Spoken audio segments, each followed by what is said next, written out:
Hello, am I audible? Yes, sir. Okay, thank you. Let's start.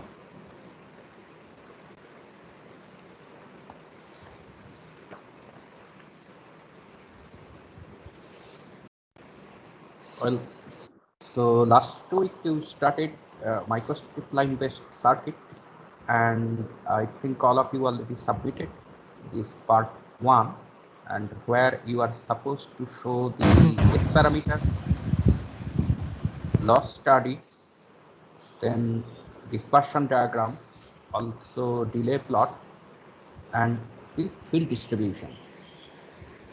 Next part, we are So going So, to we were design. not given any place to submit it. We were not given any assignment or any place to submit because the previous assignment we submitted in Teams, which was for assignment one. We didn't get any second notification. Oh, really? Okay, that I will Yes, check sir. then. And you, okay, after this meeting, maybe I'll check it once more. And then if it is not done, then I'll define one more time frame. Most probably we'll get another 20 by tomorrow morning, let's say. And by that time, you have to submit it. Well, so in the next part, sir, we are going. Yes. sir, I have a doubt from the previous experiment. Mhm. Sir, how should we decide the dimensions of the wave port? I was going through the manual of HFSS and I found that there are certain constraints which need to be followed. It was given that the height should be at least 4h, where h is the height of the substrate, and the width should be at least 5w, where w is the width of the strip on the microstrip line. Mhm. But it was also added that we need to adjust these dimensions based on the dielectric constant of our substrate.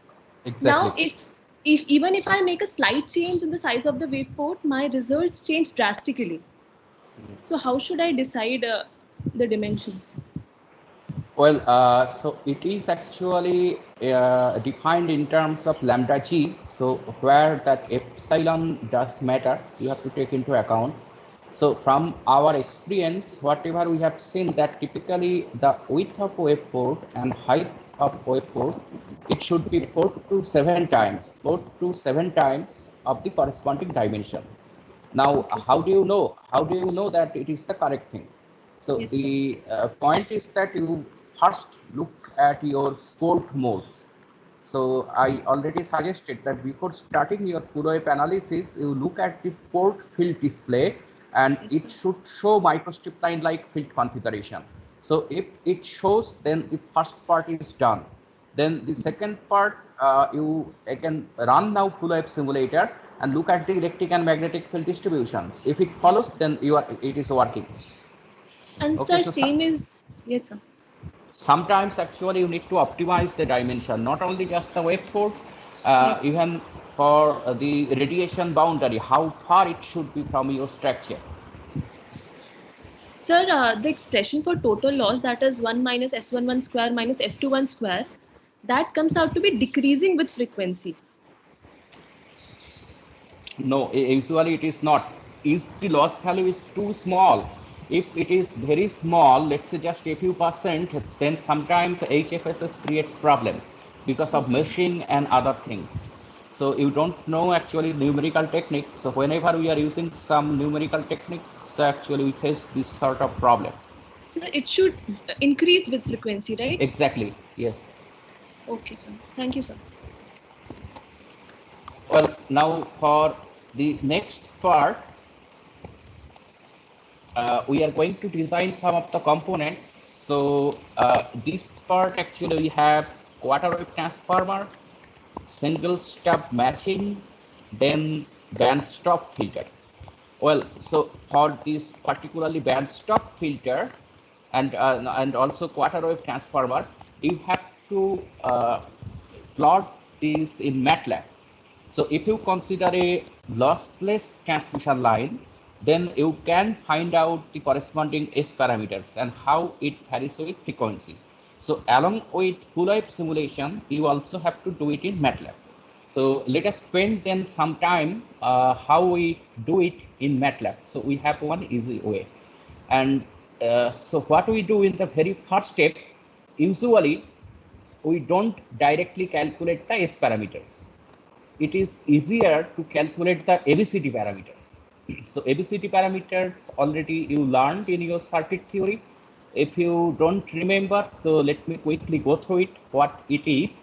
So once you have the ABCD parameters, then from that you can calculate the corresponding S parameters and its frequency variation. Okay, so let me share the whiteboard. Can you see my whiteboard?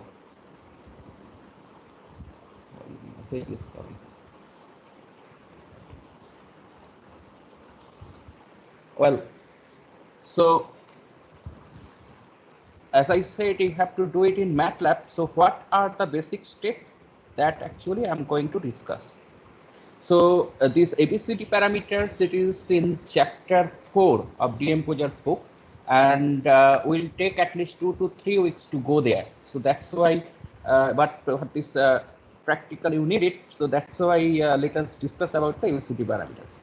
So in general, if we have a two-port network, then you can define the input current and input voltages.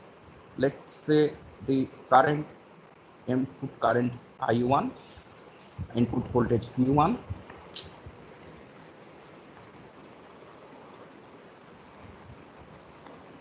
Oh.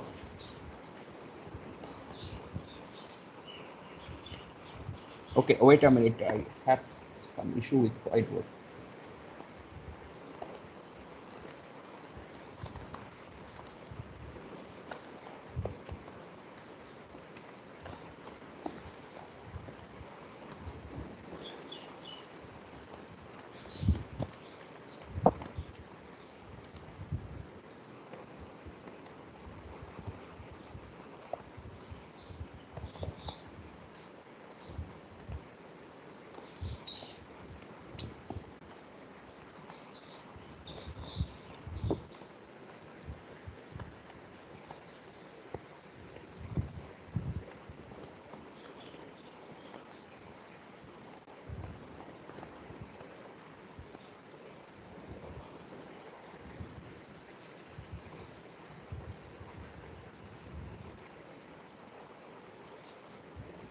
Okay, sorry about that. So input current I1, input voltage V1, output current I2, output voltage V2. In that case, ABCD parameters, it relates the input parameters with output parameters. So V1, this is equal to A V2 plus V I2, and the input current in terms of output parameters C V2 D I2. So in matrix form, it is V1 I1 equal to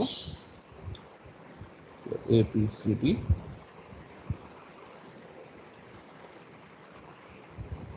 the output parameters. So what is the main advantage of using ABCD parameters? That when many components are in cascade configuration in series, then we can simply multiply all the ABCD parameters to obtain overall ABCD parameters. So let us consider a situation where we have two ports network. They are connecting in cascade, and then the overall port 1 connected here and port 2 is connected here. I1 is the input current, V1 input voltage, and here I2 is the output current and V2 is the voltage. So that is also the input parameters for network 2, and here output current I3, output voltage.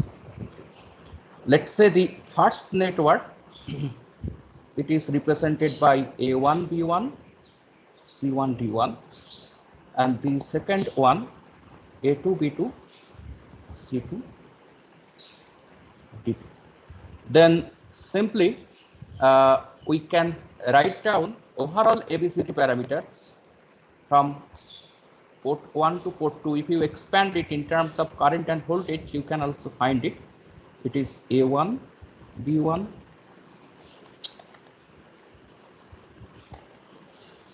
C1 B1, A2 B2, C2 B2. So this is the main advantage of using ABCD parameters. Instead of two, if you have n number of two-port networks connected in series, you just keep on multiplying all of them one by one. Then you will get the overall ABCD parameters. Now, once you have the ABCD parameters, so we have a relationship with S parameters directly. It's given in DM Pojar's book. A chart is given. So from there also you can find it out. So then S11 in terms of ABCD parameters, it is A by B, A plus B by Z naught minus C Z naught minus D. It is also given in Pojar's book. A plus B by Z naught plus Cz naught plus B, and for S21 this is 2 by A plus B by Z naught plus Cz naught plus. So you see, then we can find out the overall ABCD parameters, and then from that we can calculate what is the S parameters. Now coming to your problem, let us discuss a very simple situation, and then we'll go to the actual band stop filter. What is there? So if we have one stop connected to a transmission line, then already you derive the expression for input impedance. So in case if we have open circuited tap, then Z in it is given by cot theta. This is for open circuit condition, and Z in this is in terms of tan theta when you have short circuit condition. Now last day again we discussed that when this length L it is less than lambda t by 4 for open stub, input impedance is capacitive. When it is more than lambda t by 4, it is inductive. For short circuited, it is just the opposite. But what happens when the length is exactly lambda g by 4?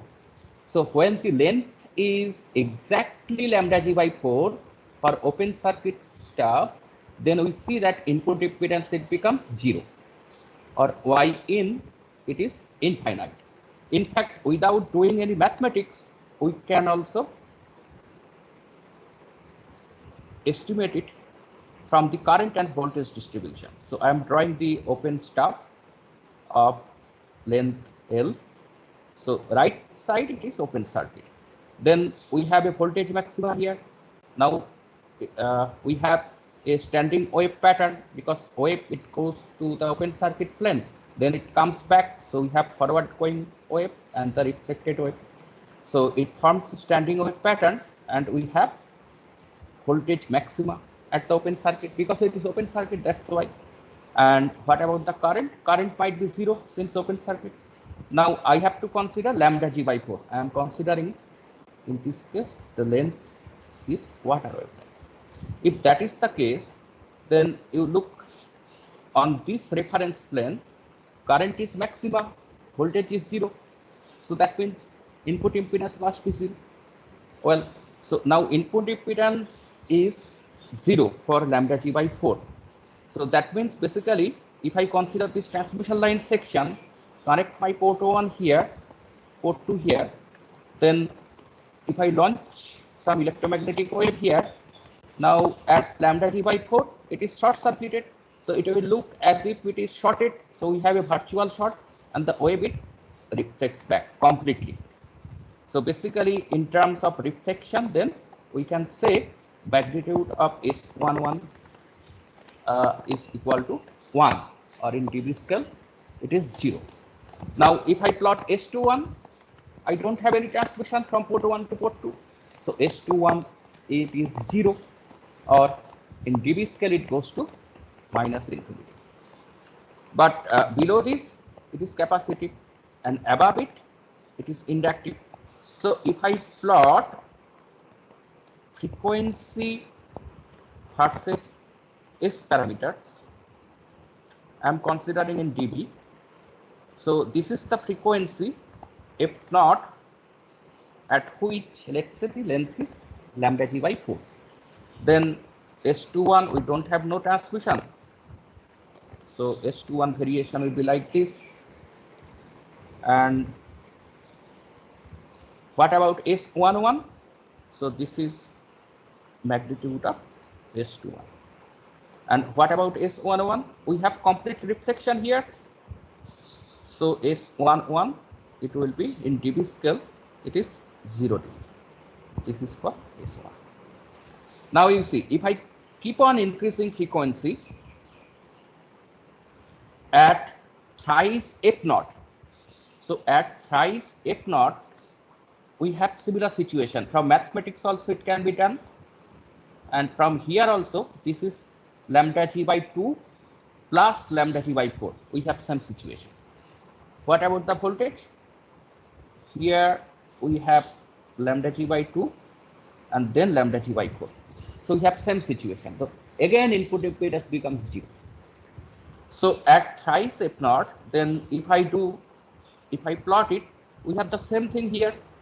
Again S21 will become 0, or in dB scale it is minus infinity.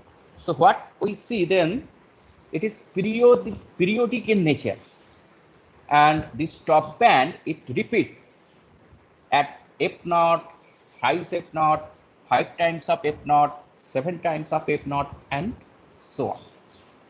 Similarly, you can do for short-circuited stuff, but for short-circuited stuff, we'll be having stop band for a different length, not for 90 degree or quarter wave length.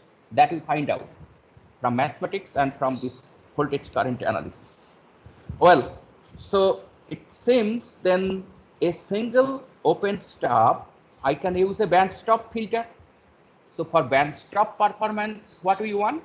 That there should not be any transmission over that region from left to right. Now you see, this is strictly valid at a given frequency, but all applications, they occupy some bandwidth. Now for applications, the bandwidth value will be given. Let's say, and the minimum isolation requirement, that will also be given. Let's say I need 100 megahertz bandwidth at 2.4 gigahertz, and over that the attenuation must be 30 dB. 30 dB. So let's say in some application f naught is given 2.4 gigahertz, and delta f, that also given 100 megahertz, and attenuation requirement, it is also given, it should be less than 30 dB over the band. So basically minus 30 if I put S21. Well, now from a single stop, if I measure now the isolation value, let's say it is giving, this is the minus 30 dB level, but it is less than 100 megahertz. Then what we can do?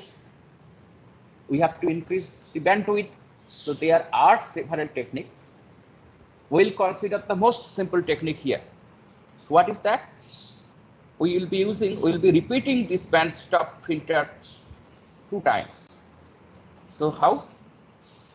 In transmission line, then we connect 2 open stops. So first one will attenuate, then if anything else remaining, second one will further attenuate. But this difference, the connecting length, that is also important. So if you go through manual, length L of this open stop, it should be same, and the separation, that also the same thing. So L is equal to electrical length 90 degree, or when I'm writing length, better to write lambda t by 4 at f. So this is in transmission line form. Now in microstrip line form, then how it will look? So in microstrip line form, if I consider the top view, I have this 50 ohm transmission line connected between port 1 and port 2, and I have now the open stub here. This length we should consider, that should be lambda g by 4. Now I can use the online calculator or closed form expression to find out what is the length. Now what about the width? Width determines the characteristics impedance. So initially you consider width which corresponds to 50 ohm.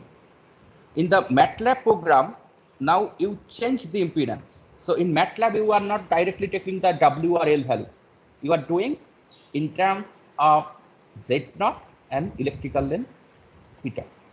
Well, so you consider these three different impedances for open stub, and from here you find out, you will see that bandwidth is changing. But what is the reason? I'm giving you this as a question. So comment on isolation, how fast they are changing. Okay, so this is a question for you. Next week we'll ask you. Now for the two stubs case, you connect them, two of them, and in between you should have a narrow section with high characteristics impedance. So again, you have to find it out. Well, now I'm directly jumping to MATLAB case.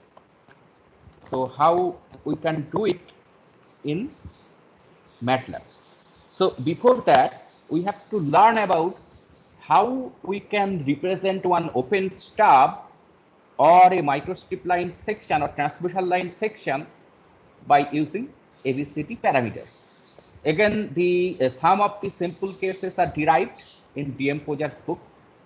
I'm just giving you the direct expression. So for one open stub, we can calculate Z in.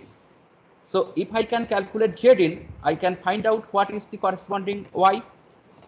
Well, so basically a single open stub, then I can represent by some equivalent Y, right? So left side and right side, this is simple for connection. I am not considering any transmission line length. So one open stub, here it is represented by equivalent admittance, right? Open stub by equivalent admittance. Now if we have some admittance, then the corresponding ABCD parameter, it is A equal to 1, B equal to 0, C equal to Y, D equal to 1. So then we can, if we can find out Z in from that Y, I have the corresponding ABCD matrix for open stub. Well, for single open stub, then I can convert it to S parameters and I can plot it. Now, what for this case? Two stub scenario. For two stub scenario, we have two open stub, two Y, and separated by a distance. So then I have, it is basically a three section problem. First section, one open stub. Second section, one section of transmission line of length L. And the third section is again the same open stub. So if we have a transmission line section, it is defined by its characteristics impedance Z0, and let's say the length by theta. Then the corresponding ABCD parameters, it is A equal to cos theta,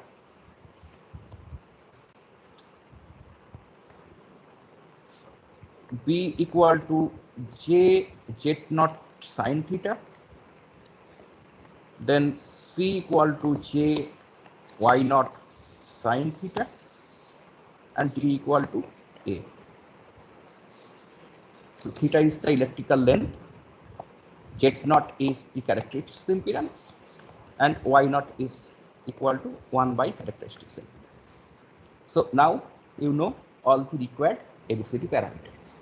You have to now implement it in MATLAB. So let us then do a flowchart like things, how we can implement it in MATLAB. Well, so first of all, we have to initialize. So means what are the characteristics impedances or the length of open stubs you are defining. So that definition should be done first. So you follow the corresponding your whatever notation, CLC, clear all, etc., etc. I'm just directly jumping to the parameter definition. So you have to first define the midband frequency or the design frequency. So this is the design frequency. So define these all parameters. I'm giving one example. Let's say 2.4 gigahertz. So you write down 2.4 into 10 to the power 9. Now, what about theta? So let us call this one theta is not for the stub. Keep some value. It is 90 degree at F0. And for the connecting section, let's say this is theta L. Again 90 degree at F0. And what about the characteristics impedances?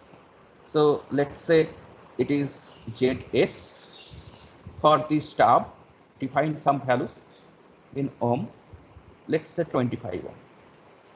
And ZL for the connecting section, let's say it's 100 ohm. Why I took higher value? You consider, you comment, you go through the problem, think on it. If you can't understand, then next week we'll answer. You should spend some time on it. Well, so the parameter initialization is done. Now, I am interested to plot it over 0.1 gigahertz, define some frequency step, or in terms of MATLAB better directly write with, let me write.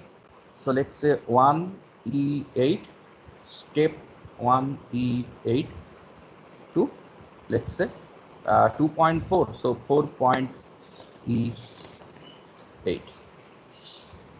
So I want to see S parameters from over 0.1 to 4.8 gigahertz. I also define the frequency step. Now, as I change frequency, corresponding theta will change. So in general, then theta S, how it changes with frequency. So last day we did it. So theta S naught into F by F naught, right? So similarly for your theta L. Now once you have that, you calculate what is the overall ABCD parameters. Then once you have the ABCD parameters, from this you convert it to corresponding S parameters. So find out S11, S21. Now you go and plot. Okay. So frequency versus S parameters. So this one you do in dB scale. So basically for S, okay, I think you already noted it down. If not, please note it down or take a snapshot, because somehow it is not recording the whiteboard. And so I'm removing. Done. Well, so here actually you have to convert it. So basically you have to take magnitude, whatever you are doing, then you take 20 log 10. Log 10, I think there is a command. So it will give you the value in dB. Use this command in MATLAB. Okay, so do you have any question till this point?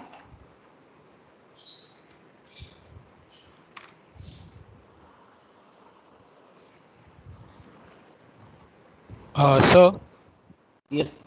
yeah, this is not about the 2B part. So, but as like you discussed with Koshki in the beginning, right? So the wave port constraints have to be followed, right? 4H and 5W stuff, right? Mm-hmm. But a lot of people, like I was going with that 5W and 4H, but I was also getting that decreasing loss, which is strange. I do not know how.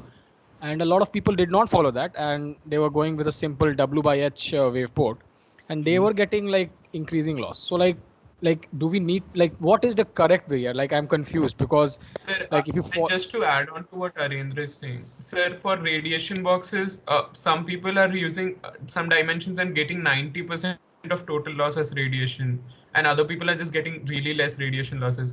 Sir, would it be like, could we get some sort of pointers as to how to define dimensions? Because it's really hard to optimize. Okay, so after this, our TA will take it over. You can discuss with them directly. So I am just sharing my experience. Typically, this W and H, it should be 4 to 7 times of height or width of your microstrip line. And means it can vary. Vary means not that W of the wave port, it should be exactly 4 times or exactly 5 times of your microstrip line. So if the result comes for 4 times, result should come for 5 times, result should also come for 3.5 times. Okay, so you have to find it out, and I suggested the technique. First you check the port mode. If it is correct, then you check the electric and magnetic field distributions. Now coming to your total loss. So total loss, yes, there is a problem because of discretization. Particularly for a straight microstrip line, total loss, I am not expecting more than 5-7%. Not more than 5-7%. Of course, it depends on the length. If you take, let's say, 10 wavelengths instead of 1 wavelength, so your total loss will be 10 times. So if I consider 1 wavelength of microstrip line, this loss will be just a few percent, 1-2%, or even less than that. So now when you are going to these extreme cases, loss is less than 1% or just 2%, then what we have seen that HFSS does not provide very accurate result. If you don't, then you have to learn about meshing, how it does, and other things. Well, so if loss, let's say 4-5%, 6-7%, so then we can find the trend. But again, it depends on the substrate parameters and other things. So you don't have any control over that.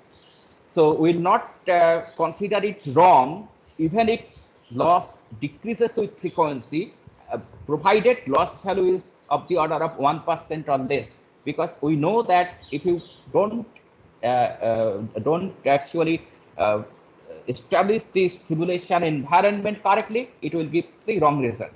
And that part is not covered in UG syllabus. So lambda refinement, then meshing things.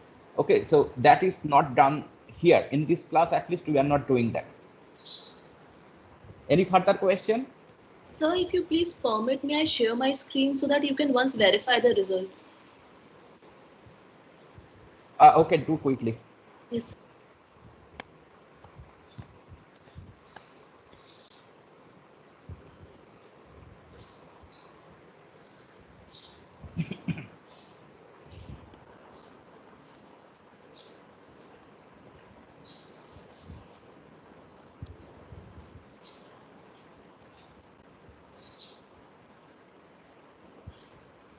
Sir, is it visible? No, I can't see. It's not coming. Some issue there.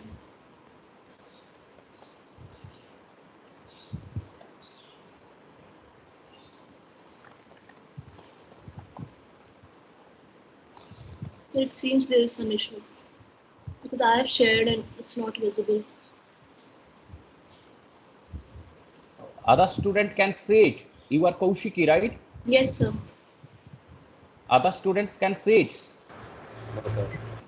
No, sir. No, it's not coming. Anyway, so we will have another session. So I think after me, Professor Akhilesh Mohan will continue with that manual. So what exactly you have to do, and he will explain those things. All right, sir. So Thank you, Professor sir. Mohan, are you there?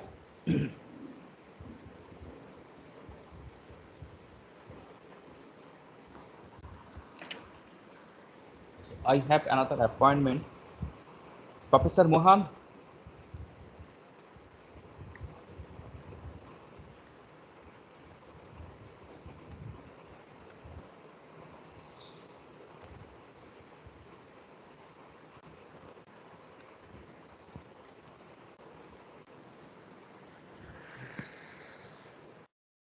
Okay, just hold on 1 minute.